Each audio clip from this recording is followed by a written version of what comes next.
Timnas Amin kumpulkan beberapa pelanggaran yang terjadi pada waktu coblosan dan penghitungan di TPS karena terjadi terstruktur, sistematis, dan masif. Ini juga dilakukan oleh tim Ganjar Mahfud. Apakah keberadaan kedua mantan ketua MK di nomor 1 dan nomor 3 akan menjadi hal yang baru dengan dibanding hasil quick count kemarin? Bagaimana menurut kalian? Menurut analisis saya,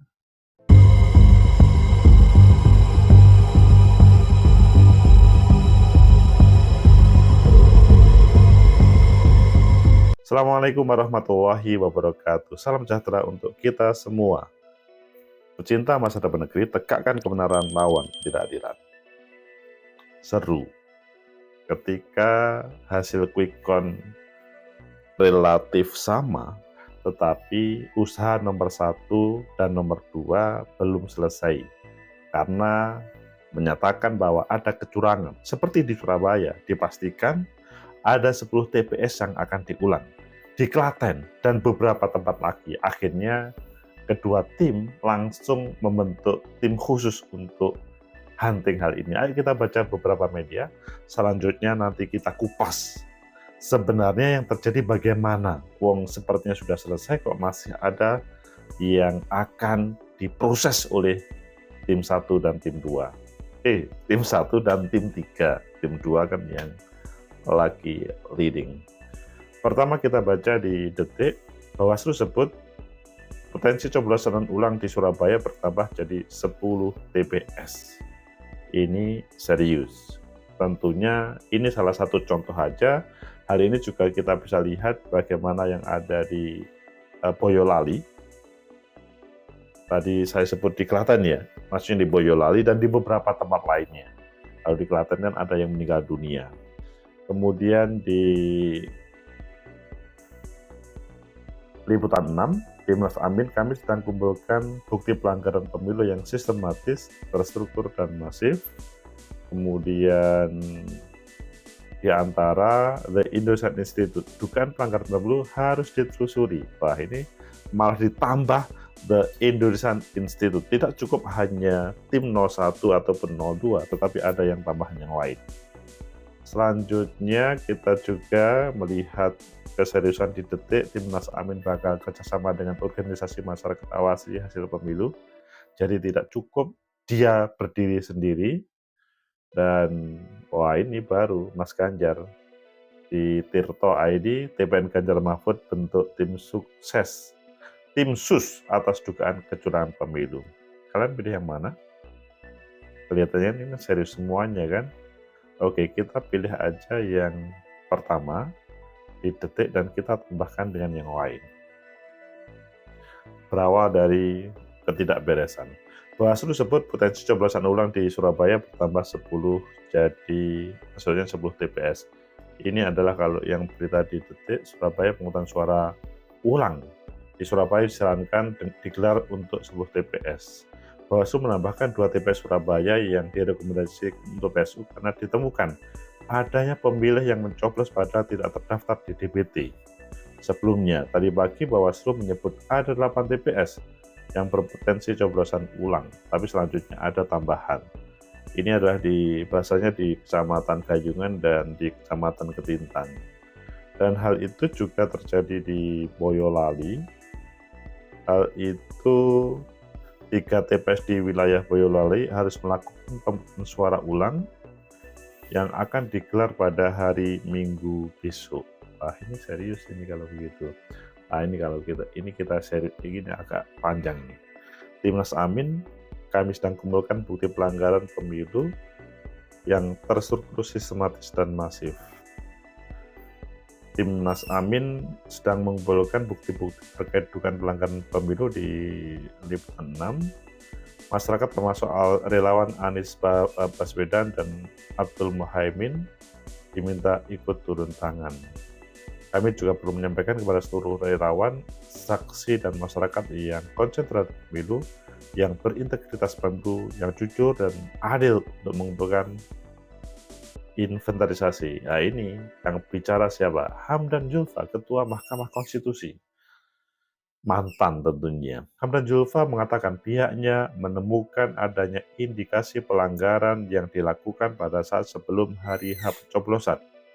Saat hari H pencoblosan dan setelah pencoblosan, menurut dia, dugaan pelanggaran itu terjadi secara sistematis. Kami sekarang ini sedang mengumpulkan bukti-bukti yang terkait dengan pelanggaran-pelanggaran yang sistematis, terstruktur dan masif, ujar Hamdan Zulfa. Kemudian menyinggung film dokumenter Dirty Food yang ditayangkan di media sosial.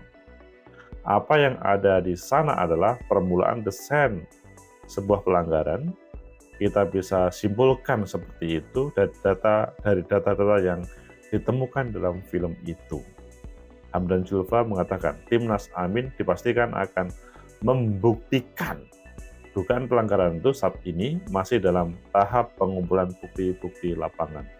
Ini serius, jaga keadaban pemilu. Dan kalau kita melihat pergerakan dari tim Ganjar Mahfud, bentuk tim sus atas dugaan kecurangan pemilu. Nah, padahal kalian melihat kan, Mahfud MD itu juga mantan Ketua Mahkamah Konstitusi.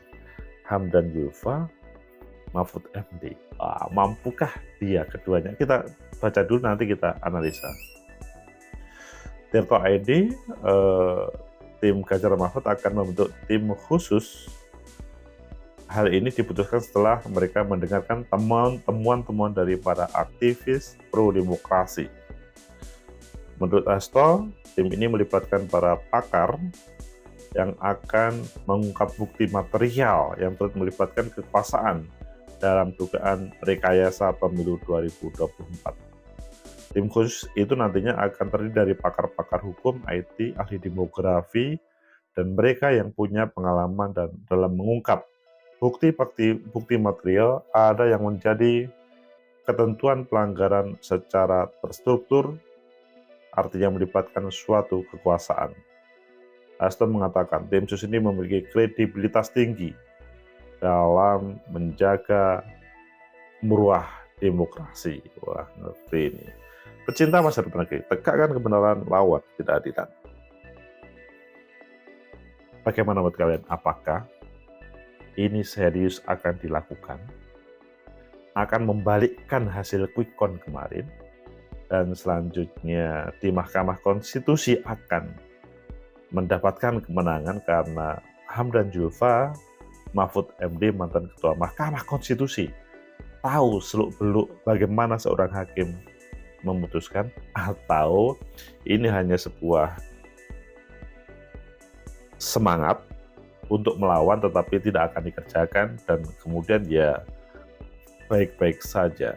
Menurut analisis saya, pertama, bahwa pemilu coblosan penghitungan di TPS sudah selesai mayoritas. Tetapi ada pengulangan pemungutan suara ulang PSU terjadi di berbagai TPS, itu iya. Contoh Surabaya, Boyolali, dan beberapa tempat. Selain ada beberapa dari KPPS yang meninggal dunia, hal itu menjadi tambahan berita orang bertanya-tanya. Intinya bahwa beberapa PSU terjadi itu adalah penuh tanda tanya. Selain pada waktu hari pertama pemilu, viral terkait dengan pencoblosan di Madura dan di beberapa tempat lainnya. Yang waktu itu dalam video pendek itu, Ketua KPPS bersama teman-teman KPPS lainnya mencoblosin sendiri. Yang selanjutnya, orang datang ke TPS tidak bisa menggunakan hak pilih. Apakah hal itu menjadi alat bukti atau tidak? Yang pasti, sebuah cerita akan dihadirkan oleh kedua tim 01 dan 02. Jadi kalau menurut saya, pada analisa pertama ini, kedua tim 01 dan 03 itu serius untuk memproses ketidakberesan pada proses pemilu kemarin. Kemudian yang kedua, apakah hal ini akan diseriusi sampai kemudian menampilkan sosok Hamdan Zulfa, mantan Ketua Mahkamah Konstitusi, dan Mahfud MD sebagai juga mantan Ketua Mahkamah Konstitusi yang juga beliau sebagai cawapres. Dan apakah kemudian hal ini berpengaruh terhadap semangat semua pendukungnya? Kalau menurut saya, ini adalah, ya jadi gini, sebelum ke sana, Hamdan Zulfa itu adalah tim Anies Baswedan, Cak Imin. Mahfud MD adalah cawapres dari Ganjar. Kalau menurut saya ketika melihat ketidakberesan, bukan karena dia menjadi tim, kemudian bersemangat untuk melawan di Mahkamah Konstitusi, tapi karena dia pernah menjadi hakim di Mahkamah Konstitusi dan melihat ketidakberesan itu, semangat untuk menjadi hakim itu hadir. Kalau ini dibiarkan, maka akan menjadi bahaya. Jadi bukan karena dia sebagai tim Amin, sekali lagi, juga bukan sebagai cawapresnya Ganjar, tapi adalah bagaimana menghadirkan kredibilitas pemilu atau murah pemilu, itu kemudian beliau berani untuk tampil terkait dengan pengawalan berbagai yang disorot tersebut. Kemudian yang ketiga, dan apakah hal itu akan bisa meraih kemenangan dan nanti akan pemilu ulang atau bahkan kemudian hasil pemilu seperti di beberapa daerah. Jadi kalian juga bisa melihat di 2017, 2018 itu ada 17 bahkan lebih pilkada selanjutnya pemenang didiskualifikasi. Kalau menurut saya itu selanjutnya bahwa 0103 sekarang itu mengumpulkan bukti, iya. Bahwa ada PSU ulang di beberapa tempat itu iya.